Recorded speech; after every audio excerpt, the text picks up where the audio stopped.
Bonjour à tous et bienvenue dans le grand JT de l'éducation. Tout de suite, le sommaire. Et vous, comment ça va? Difficile en effet de répondre à cette question en ce moment, notamment pour les plus jeunes d'entre nous. En effet, la santé mentale des 11-25 ans se dégrade à vue d'œil. Les recours aux soins d'urgence sont en constante augmentation. Alors on va détailler tout cela avec nos invités dans quelques minutes. Adapter l'œuvre du sociologue Pierre Bourdieu en bande dessinée, c'est le pari réussi de notre invitée, Tiffaine Rivière. Elle est scénariste et autrice de bande dessinée. Elle sera avec nous en seconde partie d'émission. Comme chaque vendredi, on va retrouver Loïc Landreau, bien sûr, pour l'agenda du week-end. Alors, il y aura Astérix version expo, version économie, vous comprendrez tout dans quelques instants, des monuments nationaux et aussi un beluga au cinéma. Loïc, on retrouve tout de suite pour l'information. Bonjour Loïc. Bonsoir Virginie, bonsoir à tous.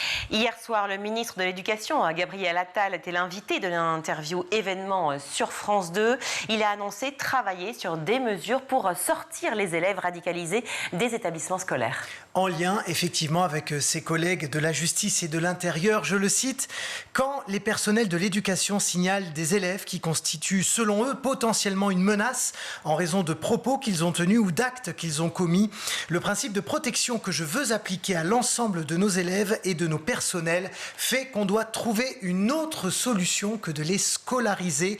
On doit penser à des structures spécialisées qui peuvent les accueillir. Je prendrai toutes les mesures conservatoires d'exclusion nécessaires.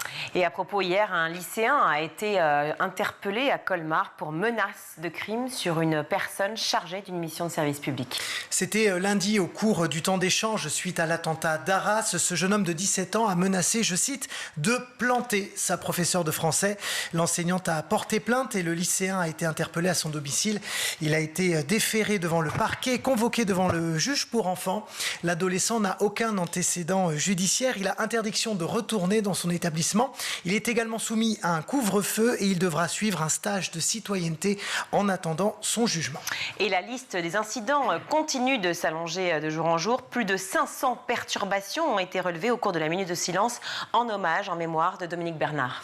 Nos confrères d'Europe 1 se sont procuré un tableau de bord officiel qui recense la nature de ces provocations et ce sont les Hauts-de-France qui sont principalement concernés. 127 incidents, dont 16 font l'objet d'un signalement au procureur de la République. Il s'agit majoritairement de sourires, de rires, de provocations verbales, comme cet élève de 4e qui a crié Allahu Akbar, affirmant ensuite qu'il ne savait pas ce que ça voulait dire. Mais d'autres situations sont plus problématiques, comme à Saint-Quentin, où un lycéen a mimé des tirs de Kalachnikov, là où un autre dans l'Est de la France a déclaré « J'espère que d'autres auront le courage de tuer d'autres professeurs ». Pire encore, comme exemple, un élève de CP a déclaré « Il a eu raison de le tuer ». Voilà quelques exemples parmi tous les cas, donc plus de 500 cas que les enseignants ont dû gérer. Sur France 2, hier soir, Gabriel Attal a également évoqué les fausses alertes à la bombe qui continuent de perturber le quotidien des établissements partout en France. 75 rien que pour la journée d'hier, avec des interpellations d'élèves de 11 à 15 ans et quelques majeurs qui ont tous affirmé qu'il s'agissait de canulars. Gabriel Attal a tenu à rappeler que les peines maximales pour ce type de délit sont de 3 ans de prison et 50 000 € d'amende. Et sur ce sujet d'ailleurs, le gouvernement se veut de plus en plus ferme, extrêmement ferme même. Écoutez le ministre de la Justice, Éric Dupond-Moretti, il était l'invité d'RTL ce matin. Dans ceux qui font ces alertes à la bombe, il y a des gamins, petits plaisantins, qui n'ont pas le sens des responsabilités. Et puis il faut que les parents soient là. Je rappelle d'ailleurs que c'est les parents qui vont payer les conséquences financières, vous en avez parlé, et elles sont extrêmement importantes. Puis après, il y a les malveillants. Il faut que ces gens-là arrêtent. Il faut qu'on poursuive, il faut qu'on identifie, et il faut que l'on condamne. Et il n'y a aucune ambiguïté sur ces questions. Il y a d'ores et déjà 22 enquêtes qui sont en cours. Il y a eu des interpellations il y a quelques heures de cela. Et il y aura évidemment des condamnations. On ne peut pas laisser faire ça. Enfin. Et pour renforcer la sécurité des établissements scolaires ou mieux repérer les harceleurs, eh bien, la reconnaissance faciale revient sur le devant de la scène, Loïc. Et oui, grâce à des caméras, grâce à l'intelligence artificielle, grâce à des logiciels de reconnaissance faciale, il serait possible de détecter plus rapidement les élèves qui ne font pas partie de l'établissement, donc d'agir beaucoup plus tôt. Et pour les harcelés comme les harceleurs, eh bien, de pouvoir identifier la récurrence et la violence des agressions pour, une fois encore, être plus efficace. Mais cette cette solution ne convainc pas du tout Sandrine Rousseau, qui est députée Europe Écologie Les Verts. Elle était sur France Info ce matin.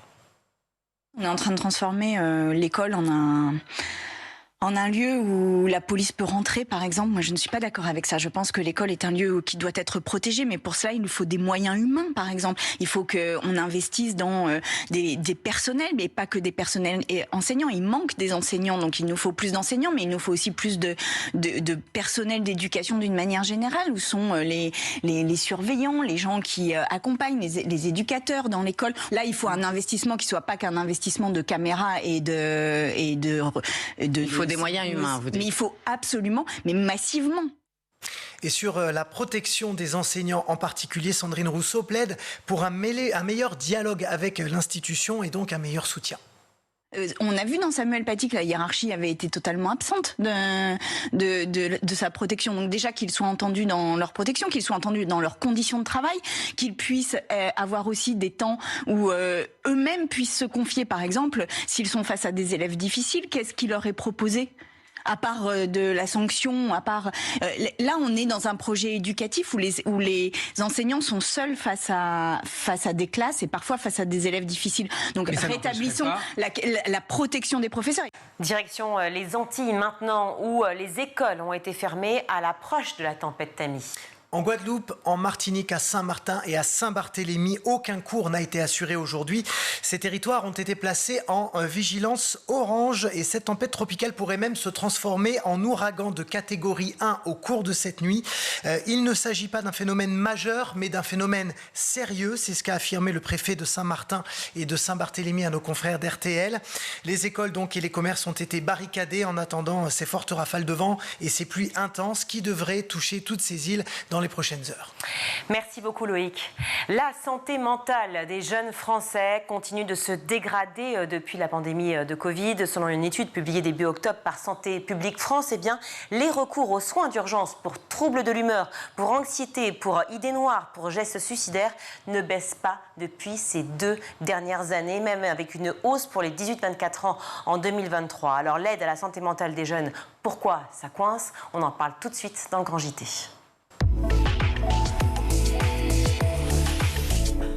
Pour en parler, je suis ravie d'accueillir sur mon plateau Dominique Bonchablon. Bonjour. Bonjour. Merci beaucoup d'être avec nous. Vous êtes psychiatre à la Fondation Santé des étudiants de France, présidente du réseau des structures de soins dédiées aux étudiants en Île-de-France. Et face à vous, Sarah Ben-Smida, bonjour. Bonjour. Merci beaucoup d'être avec nous également. Vous êtes chargée de plaidoyer UNICEF France Santé Mentale. Alors, avec l'UNICEF, Sarah Ben-Smida, vous avez interpellé la Première ministre Elisabeth Borne dans une lettre ouverte au début du mois. Une lettre que j'ai sous les yeux, je ne vais pas vous lire entièrement, mais que je vous recommande de lire si vous avez accès. Une lettre qui exhorte la Première ministre à mettre en place une stratégie nationale en faveur de la santé mentale des jeunes. Je vous cite, « Les efforts du gouvernement sont insuffisants au regard des besoins et du retard accumulé ». Qu'est-ce que vous avez mesuré comme retard et à quel point on est dans un état critique de santé mentale des jeunes ? Merci. Alors c'est vrai que cette lettre, elle a été publiée donc le 10 octobre à l'occasion de la Journée mondiale de la santé mentale. C'est une lettre qu'on porte avec une quinzaine d'associations, donc qui est portée aussi bien par des professionnels de santé, mais aussi des professionnels qui accompagnent les enfants et leurs familles. Ce qu'on observe aujourd'hui, c'est qu'on n'a pas de stratégie nationale en faveur de la santé mentale des enfants et des jeunes. C'est un manquement incroyable au regard des chiffres et des données qui sont unanimes et qui soulignent le besoin d'accompagnement des enfants. Pour vous donner un exemple précis, entre 2016 et 2021, on a observé une augmentation des gestes suicidaires chez les jeunes et une augmentation de plus de 65% de ces gestes. Donc les faits sont là, les chiffres soulignent cette urgence à agir et c'est pour cela, c'est dans cette dynamique qu'on a voulu s'inscrire et porter ce message. 2016 à 2021, on s'inscrit dans l'arrivée du Covid et donc dans une pandémie mondiale. On pouvait attribuer cette situation effectivement à cette pandémie, ce qui j'imagine a été le cas. Mais ce qu'on constate, et c'est ce que vous dites dans cette lettre ouverte adressée à la Première ministre, c'est qu'en fait, la situation ne baisse pas, ne s'améliore pas. Non, les constats continuent à s'aggraver aussi bien pour les professionnels que pour les familles. Et donc c'est aujourd'hui cette urgence qu'on veut souligner Santé publique France, donc qui continue à documenter cela, souligne vraiment que les épisodes dépressifs sont de plus en plus fréquents chez les jeunes. Et ça, c'est aussi des éléments qu'on a pu documenter post-Covid. Donc la situation continue de s'aggraver. Dominique Monchablan, c'est aussi effectivement un état que vous ressentez, vous. Alors je disais, vous êtes notamment psychiatre à la Fondation Santé des étudiants de France. Vous voyez beaucoup d'étudiants arriver avec des angoisses terribles. Oui, je représente aussi aujourd'hui l'ensemble des structures de soins dédiées aux étudiants en Île-de-France, je reprécise. Oui. Bien sûr, le Covid a été un séisme terrible pour la santé mentale de tous les citoyens. Ce que nous avons vu dès la période Covid et surtout au sortir du Covid, c'est que la population jeune avait été particulièrement pénalisée sur le plan de sa santé mentale par cet épisode sanitaire. Et bien évidemment, que ce soit du côté des collégiens, des lycéens ou des étudiants, les décompensations psychiatriques qui ont été, je dirais, accélérées à l'occasion de cet épisode tout à fait hors du commun, enfin tout à fait terrible, évidemment, s'ils n'ont pas été prises en charge, elles sont toujours actives. Donc, qu'on ne soit pas étonné de la pérennité des troubles psychologiques chez les lycéens et les étudiants notamment, avec quand même, je le souligne, une aggravation des derniers chiffres, si on regarde les derniers chiffres de Santé publique France, de la dépression, des troubles anxieux et des idées suicidaires chez les étudiants. Nous avions souligné déjà à l'épisode au moment du Covid un doublement des chiffres de la dépression majeure, dépression caractérisée de 9-11% en général en pré-Covid chez les étudiants à 20%, le quasi doublement des troubles anxieux jusqu'à 24-28% chez les étudiants, doublement des idées suicidaires. Notre grand étonnement quand même à tous, c'est que cette situation perdure 3 ans après le confinement. 25%, c'est un étudiant sur 4 quand même. Hein. Enfin, je veux dire, c'est énormissime. Oui. On mesure cela comment? C'est-à-dire que c'est les appels SOS médecins, c'est aussi les appels peut-être des généralistes vis-à-vis des spécialistes et psychiatres comme vous. Alors, les chiffres arrivent de partout, à la fois les chiffres des enquêtes de Santé publique France, les enquêtes de l'Observatoire de la vie étudiante, les enquêtes de nos collègues INSERM, notamment à Bordeaux, qui a fait notre collègue Tsouriau, qui a fait une très belle étude prospective sur la santé, l'évolution de la santé mentale de ses étudiants. Et puis ils arrivent au détour des enquêtes. Alors les enquêtes, je rappelle quand même, c'est une auto-évaluation par les étudiants enquêtés, par exemple les lycéens enquêtés. Donc évidemment, il faut relativiser les témoignages qu'ils peuvent apporter, mais quand même, c'est assez significatif. Et puis des chiffres objectifs de passage aux urgences, d'appels SOS psychiatrie, voilà. Alors on répète quand même ce que vous m'avez dit toutes les deux, mais gestes et idées suicidaires, troubles de l'humeur, troubles anxieux, épisodes dépressifs ou même dépression caractérisée, une période que l'on sait déjà difficile pour tous ces jeunes, puisqu'on parle 11-25, mais si on parle vraiment de la période adolescente, déjà c'est quelque chose que l'on ressent. J'imagine déjà très jeune. Donc le tout cumulé, c'est qu'on avait à la fois une période effectivement Covid, post-Covid, inflation, guerre dont on parle maintenant. Je veux dire, c'est une situation vraiment tragique pour les jeunes aujourd'hui. La question essentielle, c'est le climat d'insécurité. Le climat d'insécurité interne quand on est adolescent, on est en pleine mutation. Le climat d'insécurité familiale, il faut quand même le souligner. Les adolescents, notamment les collégiens, les lycéens, ils sont immergés dans l'anxiété familiale, ils y sont très vulnérables. Et on a vu grandir un climat d'insécurité affective, notamment avec les séparations familiales, d'insécurité économique pour les parents, de flottement culturel, voire d'insécurité culturelle pour les familles, je dirais, mixtes. Et donc, il y a déjà ce sentiment d'insécurité propre à la famille, propre à l'adolescent. Si advient un climat d'insécurité propre à l'école, là, ça devient vraiment dramatique. Et on a vu, au moment du Covid, un climat d'insécurité sanitaire, puis cette période qui a suivi le Covid avec ce qu'on a mis en avant du harcèlement à l'école, c'est-à-dire un climat d'insécurité psychologique. Aussi, cette insécurité liée à l'anxiété de performance, autour de la réforme du bac, de Parcoursup, enfin, ce climat d'anxiété. Et aujourd'hui, hélas, une troisième vague qui arrive d'insécurité physique pour l'intégrité physique de certains établissements et certains lycéens. Qu'on peut aussi imaginer parce que l'insécurité est aussi vécue par les parents, tout simplement, les adultes qui sont ceux qui savent aussi sécuriser, j'imagine, nos jeunes. Oui, forcément, et face à tout ce que vous avez mentionné, il y a quand même un élément important, c'est que le rôle des adultes de rassurer les enfants, il est primordial, et la démarche qu'on a pu porter avec les différentes associations et qu'on continue à tenir dans nos engagements à l'UNICEF France, c'est aussi de souligner les solutions existantes qui existent, et elles sont portées par les associations et par les professionnels. C'est-à-dire que ça fait des mois et ça fait des années qu'on documente aussi ce qu'il faudrait mettre en place, que les moyens devraient être à la hauteur des besoins actuels. Et c'est pour cela aussi qu'il y a vraiment cette urgence à réagir. Il y a des choses qui peuvent se mettre en place.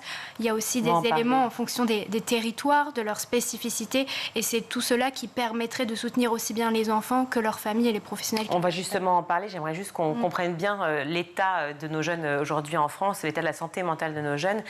Quand on dit trouble de l'humeur, ça veut dire quoi? Trouble de l'humeur? Ce sont des fluctuations de l'humeur qui arrivent assez spontanément, d'ailleurs en dehors de toute pathologie, pendant cette période d'adolescence. On parle de troubles de l'humeur constitués, notamment l'arrivée à la charnière adolescence-âge adulte, sous différentes formes. Ces troubles d'humeur associés à différentes, d'ailleurs, troubles de la personnalité ou pathologies, sans parler des grands troubles bipolaires.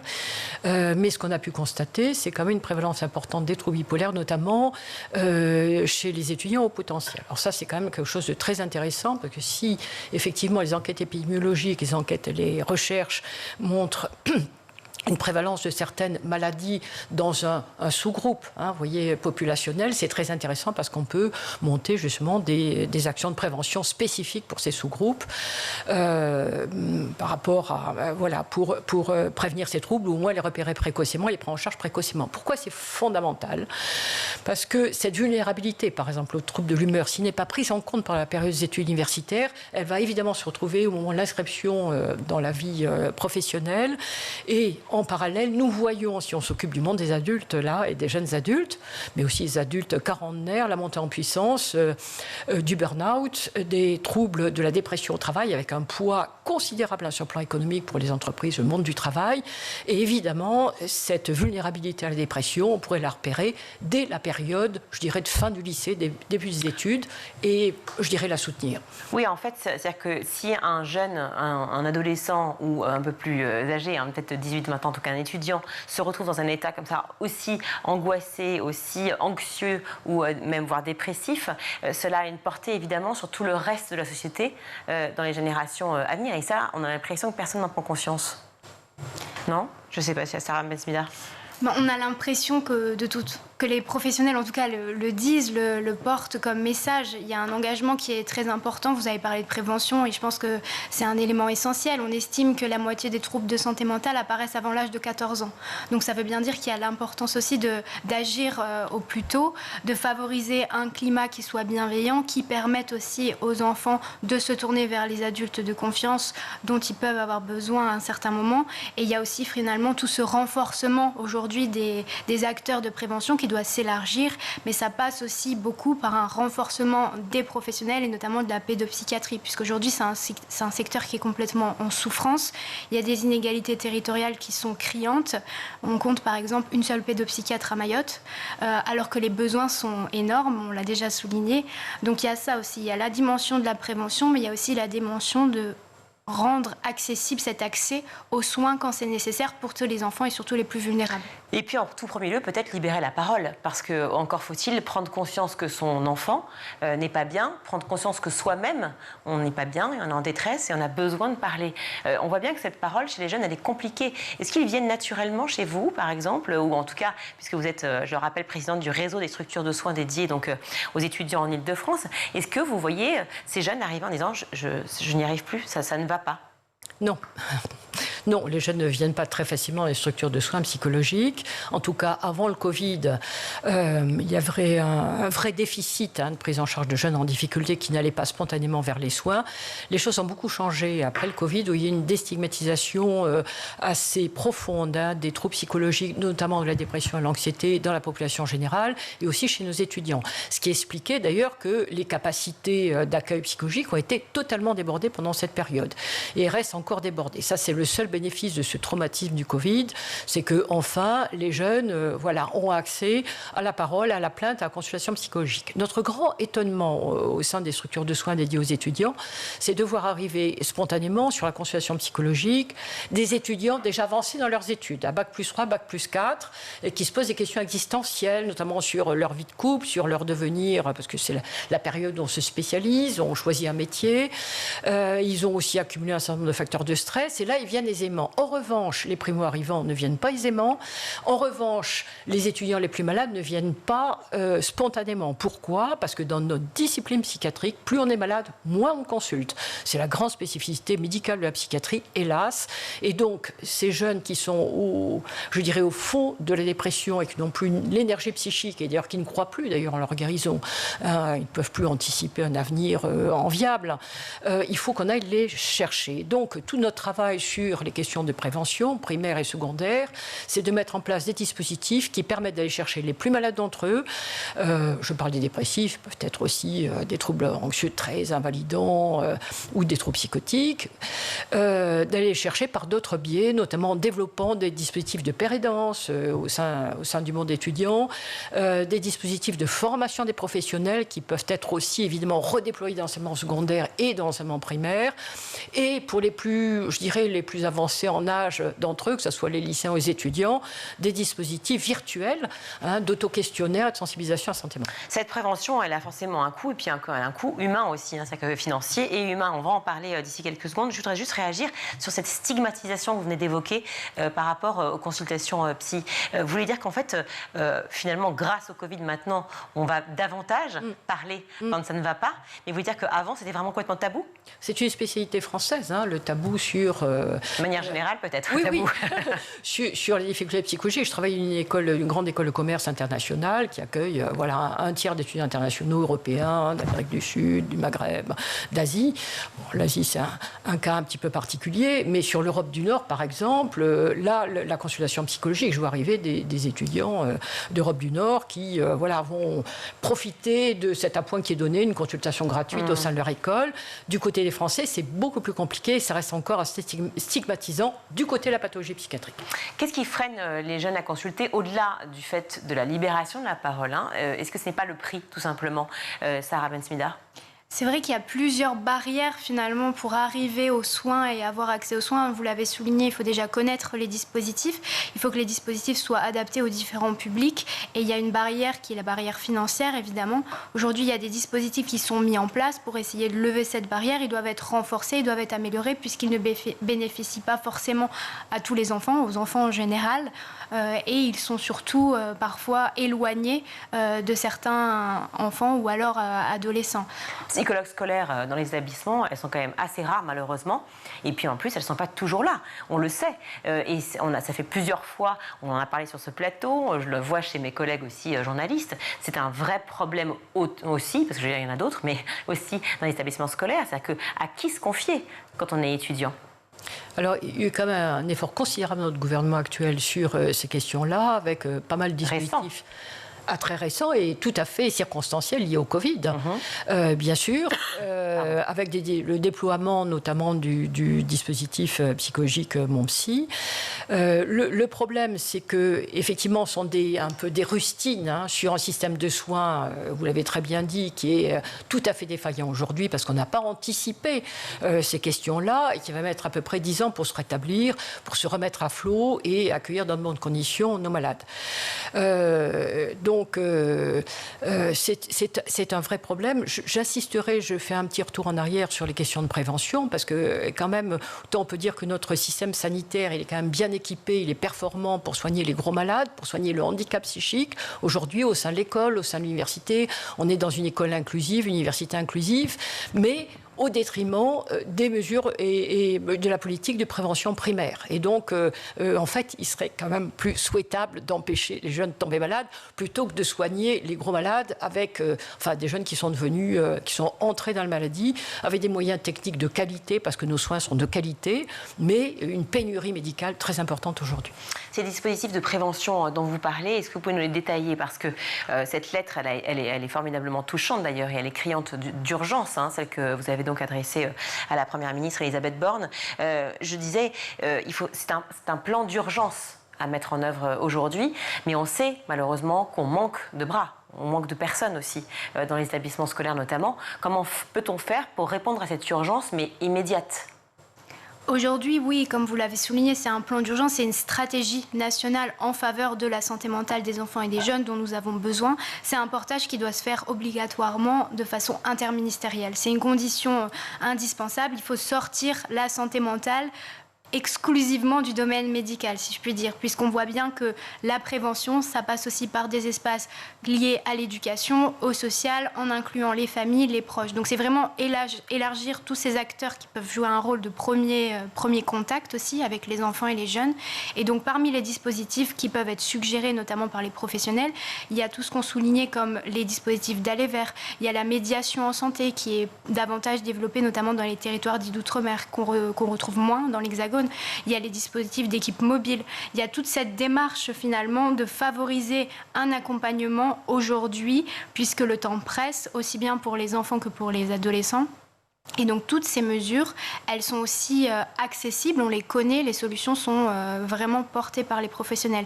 Et évidemment, ça doit s'accompagner d'un renforcement, je dirais, structurel aussi, des structures comme la pédopsychiatrie, avec vraiment les centres médico-psychopédagogiques, par exemple. Donc vraiment, ces structures doivent bénéficier des ressources dont elles ont besoin aujourd'hui, parce qu'on sait qu'elles peuvent être efficaces. On parle de structure d'aide de l'État, on parle effectivement ministériels, mais j'ai l'impression, pardon pour le mot, mais que c'est un peu le royaume de la démerde aujourd'hui. C'est-à-dire que j'ai l'impression qu'on fait comme on peut et on essaie de pouvoir aller vers les uns vers les autres. Est-ce que je me trompe ? Non, tout à fait, c'est tout à fait ça. Et j'allais ajouter à vos propos qui sont tout à fait justes, la nécessité absolue et l'urgence de réorganiser les filières de soins, coordonner les filières de soins. Parce qu'aujourd'hui, que ce soit dans Paris où il y a énormément de possibilités, mais justement il y a un labyrinthe de structures où les parents sont totalement perdus, les jeunes aussi, les étudiants aussi. Mais Paris n'est pas la France, malheureusement. Paris n'est pas la France, hélas. Alors c'est encore pire en région. Enfin, ceci, il y a certaines régions qui sont parfois mieux organisées qu'à Paris, certaines grandes villes. Mais il y a une urgence compte tenu des 10 ans à venir, ou 10 ans pour former des médecins, des pédopsychiatres, reformer des équipes, les financer, etc. On sait qu'il y a à peu près 10 ans à tenir et où nous devons tout à fait réorganiser, je dirais, nos moyens actuels, faire monter en compétences la santé scolaire, les infirmières, les médecins, les psy-EN, qui sont quand même une grande richesse au sein des établissements, pour pouvoir proposer justement des solutions d'attente en attendant que ces jeunes lycéens, collégiens arrivent sur les soins, et puis peut-être beaucoup mieux coordonner les filières de soins, ce qui évidemment semble peut-être un petit peu, sûrement sera une limitation de liberté pour les familles et les jeunes, mais ce qui va quand même terriblement faciliter l'arrivée sur les soins. Vous disiez 10 ans, c'est rien du tout et c'est beaucoup en même temps. Si je prends juste des chiffres qui sont assez éloquents aussi, entre 2014 et 2021, la consommation de psychotropes a bondi. Je vous donne juste 2 chiffres. 155,5% pour les hypnotiques, donc pour a priori mieux dormir, si je ne me trompe pas, plus 48,5% pour les antipsychotiques, donc pour soulager les psychoses en cas d'idée délirante. Si on imagine qu'entre 2014 et 2021, donc à savoir si je compte bien 7 ans, ça a progressé de 155% pour les hypnotiques, qu'est-ce que ça va être pour les 10 prochaines années si on doit attendre encore 10 ans? C'est-à-dire que nos jeunes vont être dans quel état en 10 ans? Alors, les prescriptions médicamenteuses arrivent à un moment, effectivement, pour soulager nos jeunes. Alors, ça concerne quand même pour les antipsychotiques essentiellement les jeunes un peu plus âgés, on va dire, parce qu'il y a quand même des traitements qu'on ne peut pas prescrire chez les enfants. 62% pour les antidépresseurs. Et ils viennent soulager une souffrance qui ne peut pas, je dirais, être pris en charge en psychothérapie pour certains publics. Il n'y a pas de compétition entre les soins médicamenteux et la psychothérapie. En fait, il faut associer les deux. Mais effectivement, dans des situations où les psychothérapies ne sont toujours pas remboursées, que sont quand même extrêmement coûteuses pour une bourse modeste, eh bien finalement, le recours aux soins est quand même un recours nécessaire si le jeune est en situation de détresse psychologique. Sarah Ben-Smida, la question des assises de la pédiatrie et de la santé de l'enfant, où ça en est ce projet ? Eh bien, donc en 2022, on a eu une annonce faite par le ministre de la Santé et de la Prévention à l'époque pour organiser les premières assises nationales de la pédiatrie et de la santé de l'enfant. Aujourd'hui, on est toujours dans l'attente de ces assises, de la tenue de ce moment qui nous semble intéressant et qui pourrait avoir une attention spécifique et particulière vraiment sur la santé mentale pour en faire une priorité aussi bien dans le portage politique que dans les mesures que l'on peut mettre en place, un renforcement des financements et des ressources allouées à ce sujet. On est en attente et c'est aussi pour ça qu'on avait souhaité porter cette alerte sur l'importance de se saisir vraiment de ce format qui nous semble intéressant puisqu'il pourrait permettre d'obtenir cette fameuse stratégie ou en tout cas d'avoir une feuille de route qui soit vraiment adaptée à la situation actuelle. Une campagne de sensibilisation à Santé publique France publie 5 vidéos, le Feel Good, qui seront diffusées sur les réseaux sociaux pour décrypter et détailler les comportements favorables à la santé mentale. On ne va pas le faire ici, mais évidemment, vous pouvez les regarder. C'est formidable, pratiquer du sport, dormir suffisamment. Qu'en pensez-vous l'une et l'autre? C'est ma dernière question en quelques secondes. Sarah Ben-Smida. Cette campagne, elle semble intéressante et c'est vrai que le fil rouge, je dirais, de la déstigmatisation, c'est également un enjeu très important pour nous. On a aussi créé donc des outils de sensibilisation à l'UNICEF France qui sont accessibles sur la santé mentale, comment déstigmatiser les idées reçues que l'on peut porter sur la santé mentale. On a beaucoup de jeunes ambassadeurs et ambassadrices qui prennent la parole sur ce sujet et donc c'est aussi tout un enjeu qu'on estime très porteur et qui peut être aussi très positif aussi bien pour les jeunes que pour leur entourage. Le Feel Good. Je trouve que c'est une action formidable. C'est très intéressant de voir que ce qui est mis en avant et ce que je peux dire dans les amphithéâtres de jeunes de classe prépa, par exemple, de rentrée, c'est que notamment l'entraide, le lien social est la plus grande prévention de la dépression et de l'anxiété. Mais ça, il faudrait aussi que ça rentre dans la tête des enseignants. Je suis désolée de terminer sur une note un peu plus réservée sur la place accordée, je le disais tout à l'heure, à ces actions de prévention, de travail de prévention. Merci beaucoup à toutes les deux d'avoir été sur ce plateau. Je rappelle, Dominique Monchablanc, que vous êtes psychiatre à la Fondation Santé des étudiants de France, présidente du réseau des structures de soins dédiées aux étudiants d'Île-de-France, et Sarah Ben-Smida, chargée de plaidoyer UNICEF France Santé mentale. Merci beaucoup d'être sur le plateau du Grand JT. On va marquer une courte pause et on se retrouve.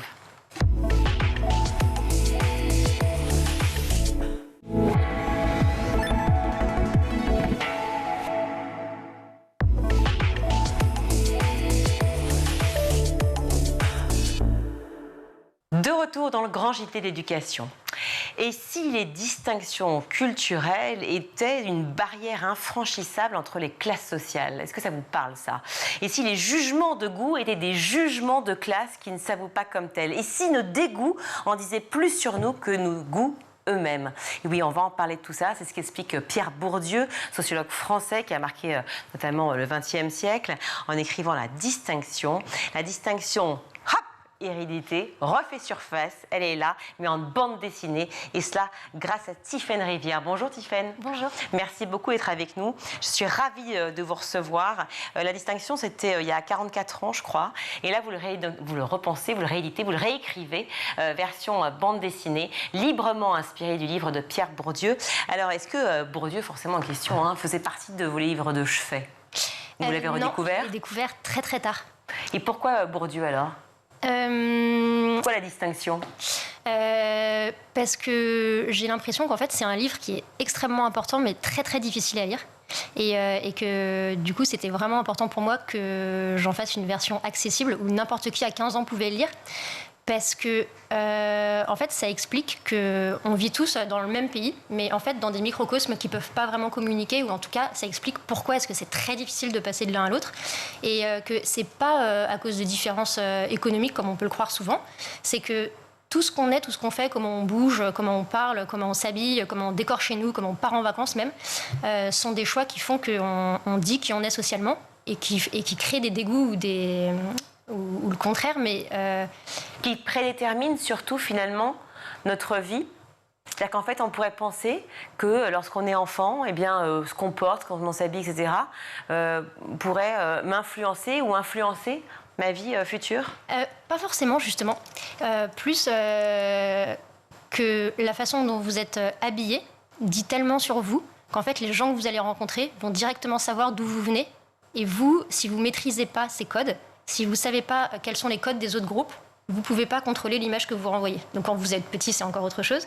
Mais en fait, c'est comme si, ce qu'il raconte, c'est que c'est comme si il y avait un grand jeu des classes sociales et qu'en fait, les goûts étaient hiérarchisés. Ça veut dire qu'il y a des goûts qui sont plus légitimes que d'autres. C'est plus légitime d'aimer le marbre que le lino, par exemple.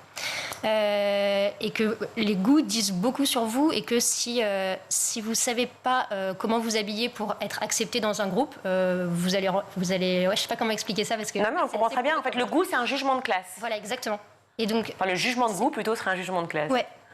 Et donc, du coup, ça rend les passages d'une classe à l'autre vraiment très compliqués parce que si vous dites que vous aimez le lino, vous dites tellement sur vous que vous vous rendez même pas compte que vous venez d'être expulsé d'un univers. Enfin, non, expulsé, c'est pas le bon mot non plus. Non, mais catégorisé en tout cas. Catégorisé, oui. C'est ça. C'est très déterminant. Est-ce que vous, les jeunes que vous avez rencontrés, ou en tout cas quand vous avez réfléchi à cette bande dessinée et ceux qui l'ont lue, avaient conscience ou ont conscience de ce prédéterminisme ? En fait, je pense que tout le monde le sait dans l'absolu, mais ce qui est chouette, c'est d'aller plus profondément dans les choses, parce que quand on le sait, en fait, on ne peut pas l'utiliser, ça ne nous sert à rien.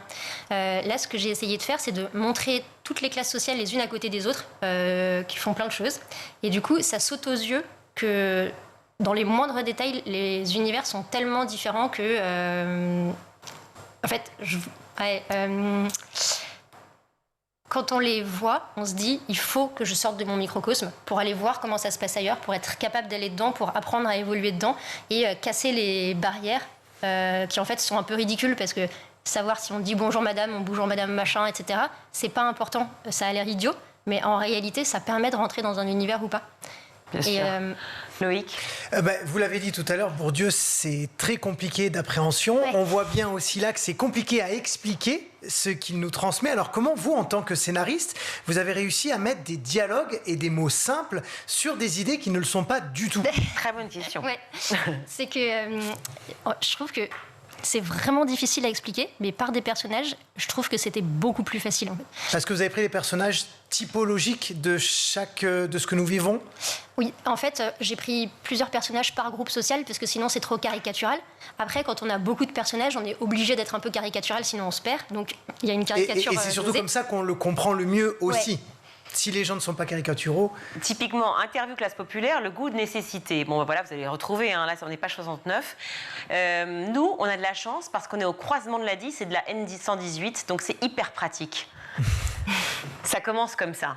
Ça en dit très long. C'est-à-dire qu'en fait, voilà, c'est chacun a ses repères, finalement, de ce qu'est le luxe. Ouais.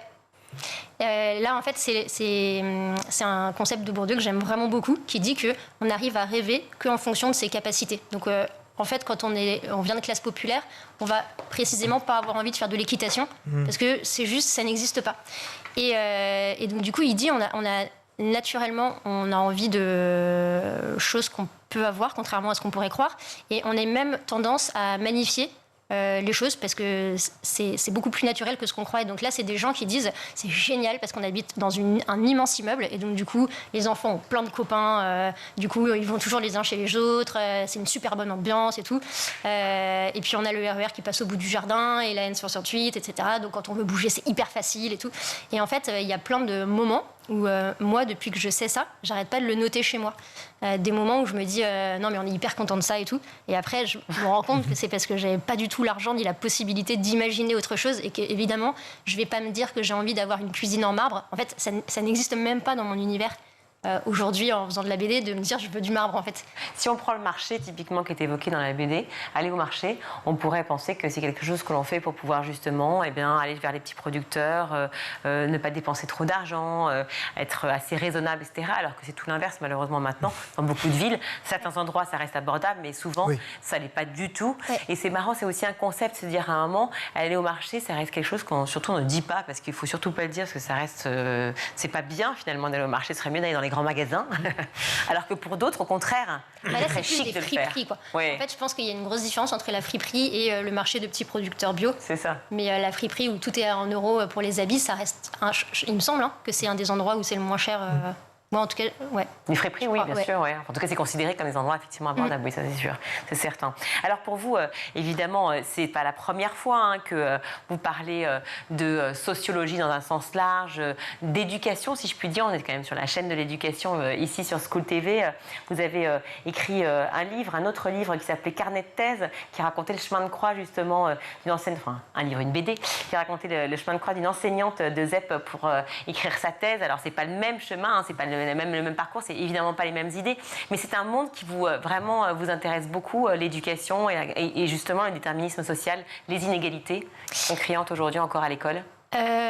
Ça m'intéresse beaucoup. Après, pour Carnet de thèse, c'est plus que c'est ce que je vivais à ce moment-là. Donc, c'est pas autobiographique, c'est un personnage que j'ai créé parce que j'ai pas envie de parler de vrais gens, quoi.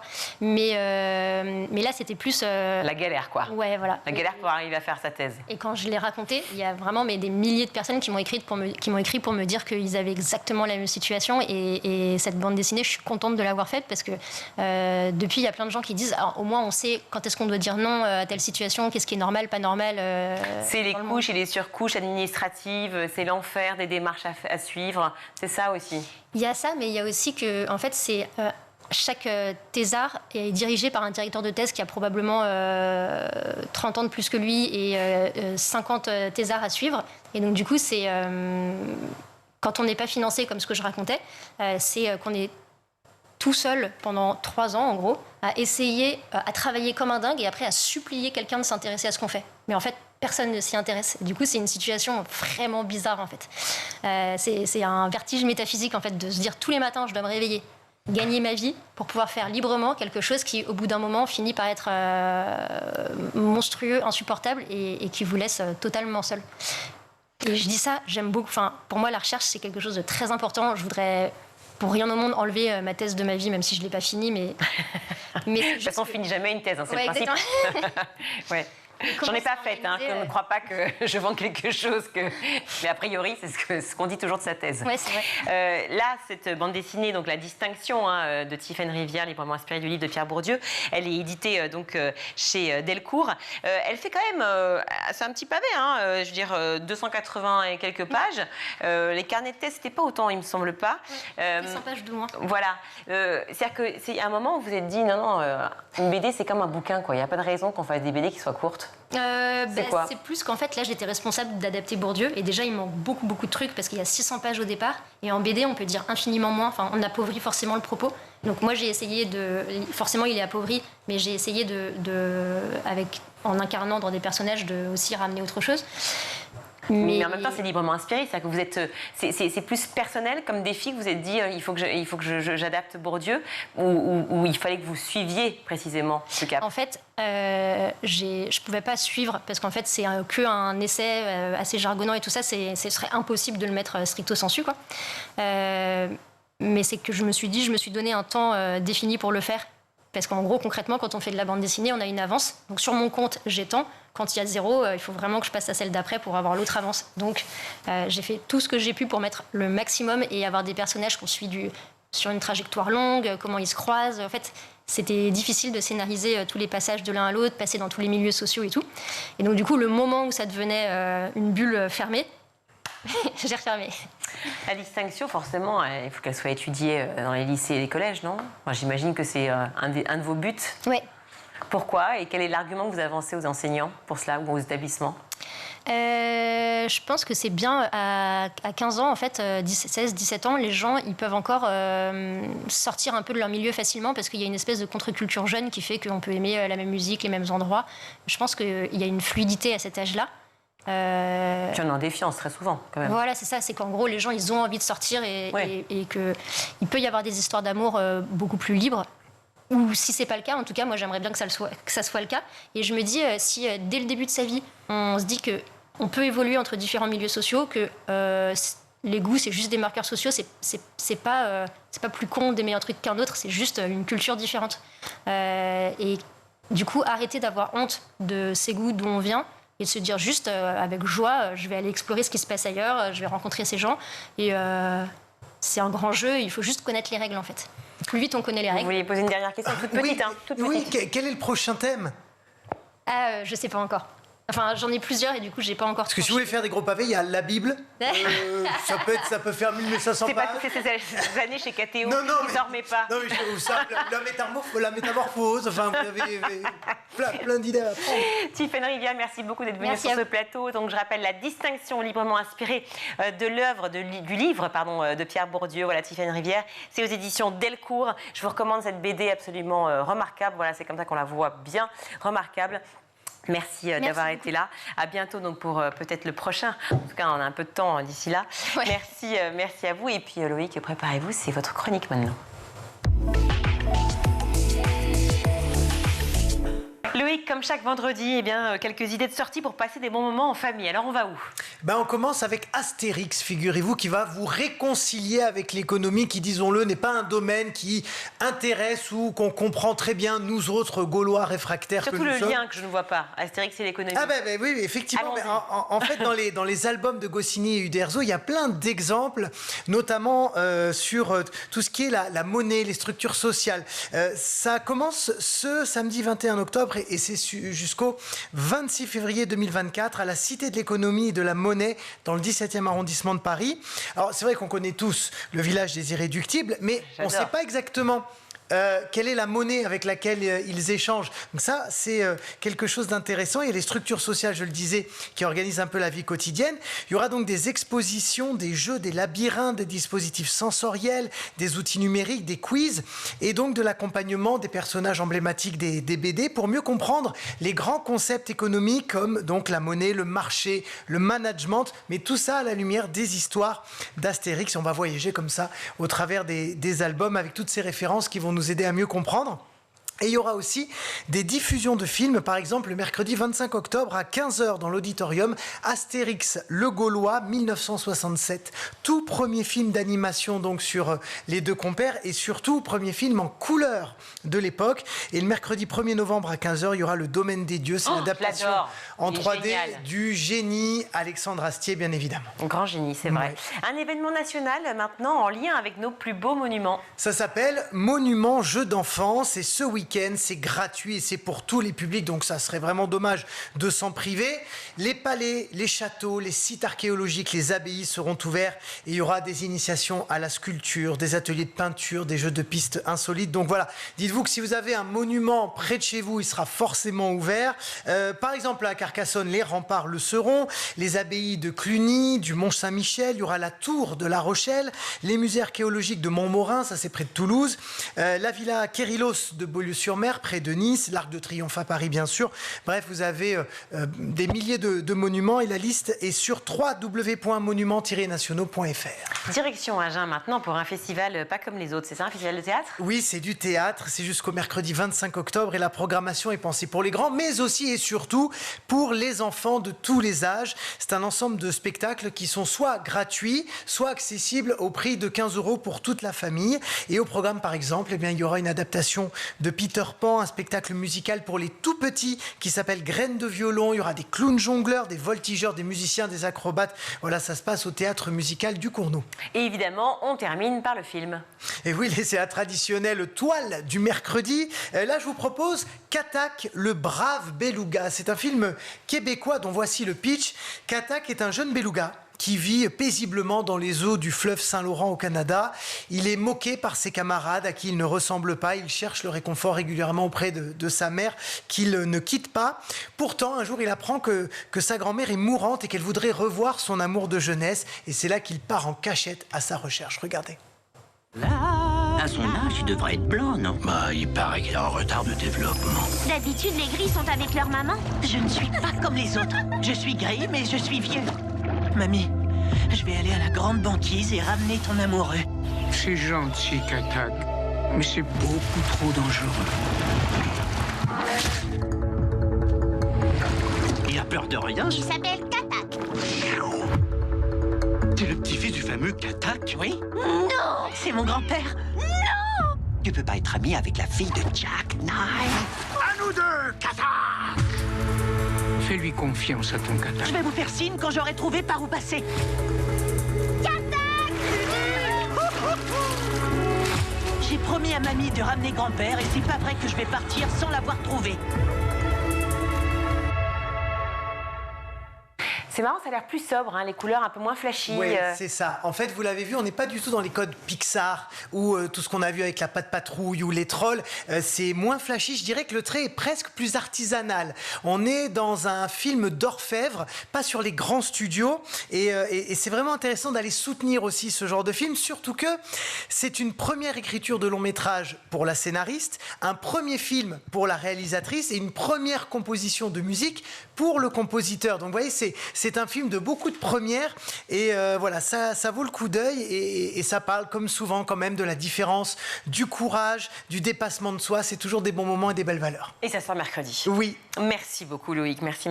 On va tout de suite retrouver, comme chaque semaine, chaque jour même, Malika Ménard dans Souvenirs d'écolier. Cette semaine, elle reçoit l'artiste Flo Mallet. C'était le premier candidat de The Voice France. Si tu le veux bien, on va s'attaquer à la dernière partie de l'émission, celle qui est consacrée à l'école, l'école d'aujourd'hui, l'école de demain. Bon, toi, ça fait un petit moment que tu n'y es plus, mais de l'extérieur, quelle vision tu as de l'école d'aujourd'hui ? L'école d'aujourd'hui, c'est pas un portrait très joli que je vais définir, mais j'ai l'impression que c'est beaucoup plus violent qu'à notre époque. Et ça s'est exacerbé un peu par les réseaux parce que, en fait, la relation que les enfants peuvent avoir entre eux à l'école, en fait, elle continue continue chez soi parce que on peut continuer à se parler via les téléphones. Nous, on pouvait pas à l'époque. On n'avait pas. Enfin, tu vois. Quand tu rentrais chez toi, tu rentrais chez toi. Bah ouais, tu rentrais chez toi, sauf à téléphoner, mais tes parents, ils voulaient pas que tu téléphones. Téléphone fixe, ouais. Bah ouais, parce que t'occupes le téléphone, donc ça marche pas. Et maintenant, du coup, j'ai l'impression qu'il y a un truc un peu... Il n'y a jamais de décorrèlement entre la vie parentale, familiale et l'école. Est-ce que toi, en tant qu'artiste, sur les réseaux sociaux, tu as vécu ce harcèlement ? Non, moi, j'ai pas vécu de harcèlement, je peux pas vraiment dire ça. J'ai vécu des mots un peu difficiles sur les réseaux, des tweets un peu assassins et tout, mais franchement, je suis passé au-dessus parce que... Ça t'a pas affecté particulièrement ? Non. Pour moi, c'est les gens qui postent ce genre de choses qui ont un problème, c'est pas les gens qui les reçoivent, en fait. T'arrives à avoir cette distance-là ? Ouais, complètement. Et c'est le message peut-être que tu auras envie de faire passer aux enfants Ouais, oui. Enfin, ne prenez pas les choses personnellement. Je m'adresse à la caméra. Plaignez surtout ceux qui envoient des messages et dites-vous qu'ils ont vraiment une vie de merde, franchement, pour écrire des trucs comme ça. Si tu avais une baguette magique, là, et que tu avais le droit de changer une seule chose dans l'école, tu changerais quoi ?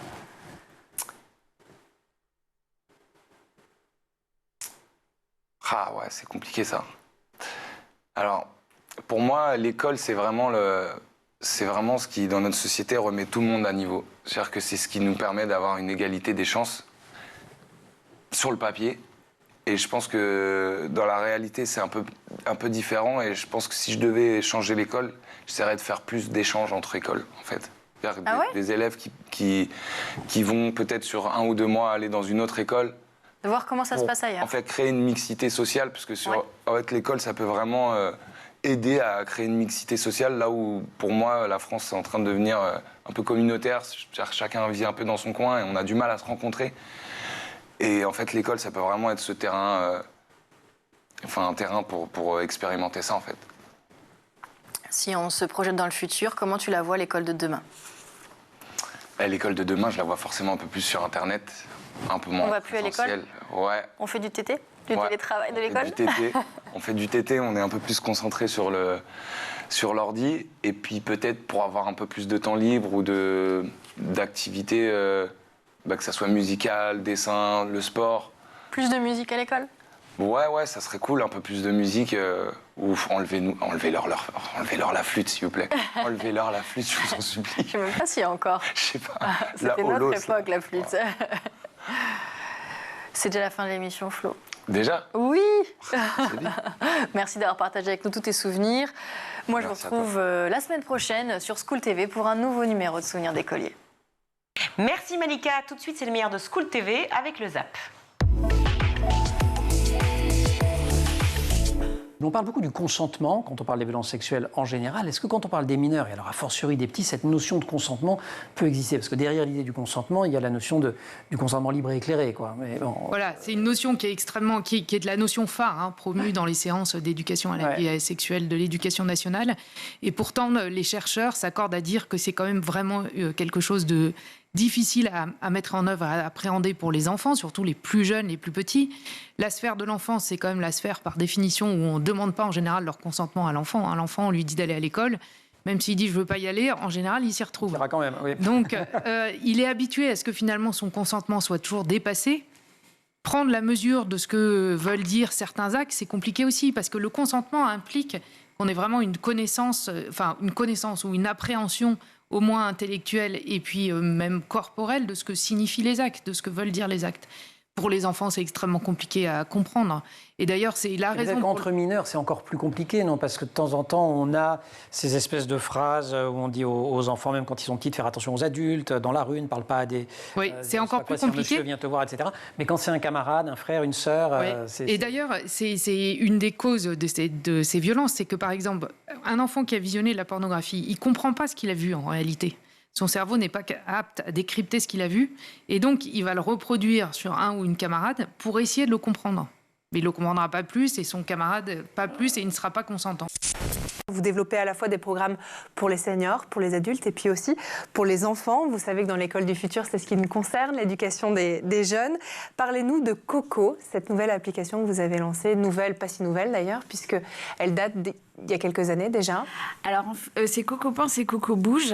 Avant, ça s'appelait Coco, oui. C'est Coco Pense. Donc, c'est deux applications aujourd'hui. Non, en fait, c'est le programme Coco Pense et Coco Bouge. Au tout début, il n'y avait que la partie éducative qui existait, qui s'appelle Coco Pense, où il y a un peu plus de 30 activités éducatives adaptées pour travailler l'ensemble des fonctions cognitives. Et en fait, pendant le confinement, moi, je me suis retrouvée avec mes deux enfants qui avaient 6 ans, qui étaient accros à leur tablette et pas de patrouille, parce qu'il fallait que je bosse un tout petit peu, donc j'étais obligée de leur laisser la tablette. Et le moindre, vous savez, quand on n'avait que 15 minutes pour sortir, eh ben, ils ne voulaient pas laisser la tablette. Et c'était vraiment des heures de négociation, alors qu'on n'avait que 15 minutes pour sortir par jour. Et c'est à ce moment-là qu'avec ma mère, on s'est dit, on va leur faire on va imposer une pause sportive, et on a développé la partie Coco Bouge, ce qui fait que dans le programme, on joue 15 minutes, on travaille ses fonctions cognitives, on apprend. Et là, au bout de 15 minutes, le coach dit « Attention, il faut faire une pause ». Et donc, l'enfant doit choisir une activité physique. Ça va aller de la relaxation, du yoga.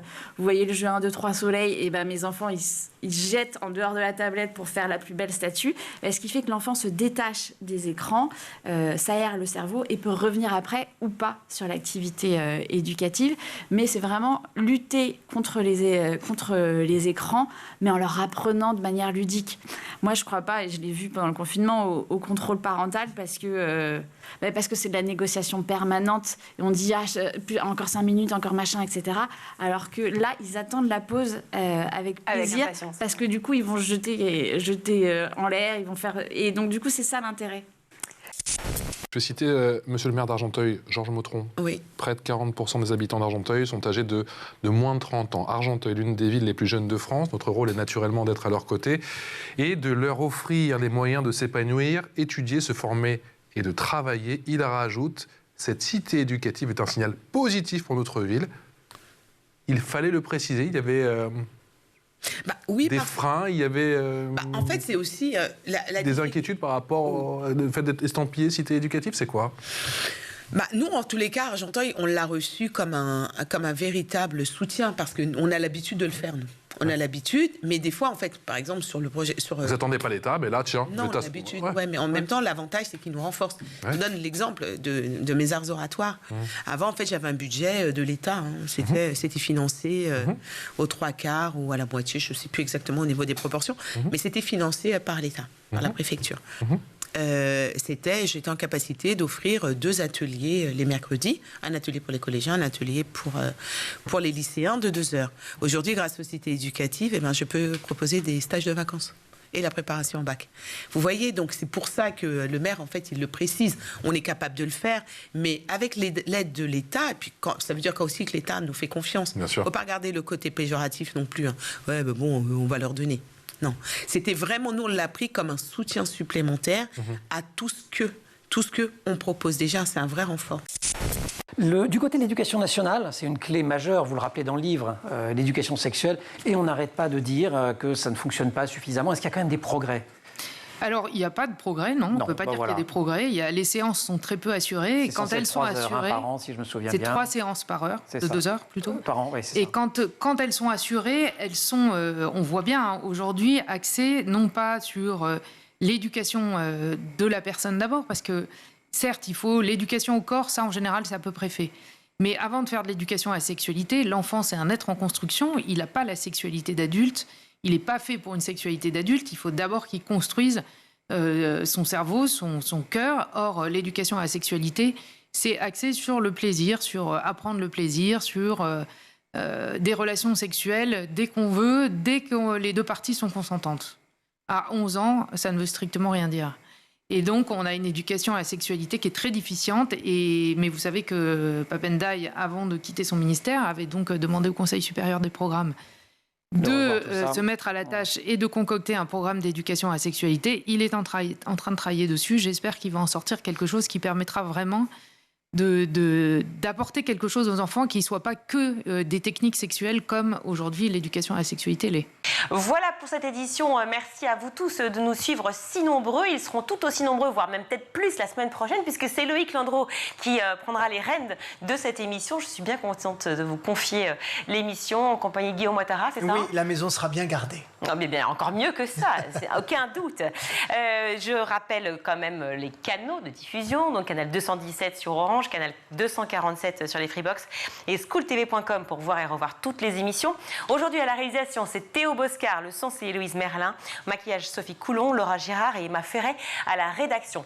Bonne soirée à tous, bon week-end et bonne semaine Loïc. Merci beaucoup. Ciao.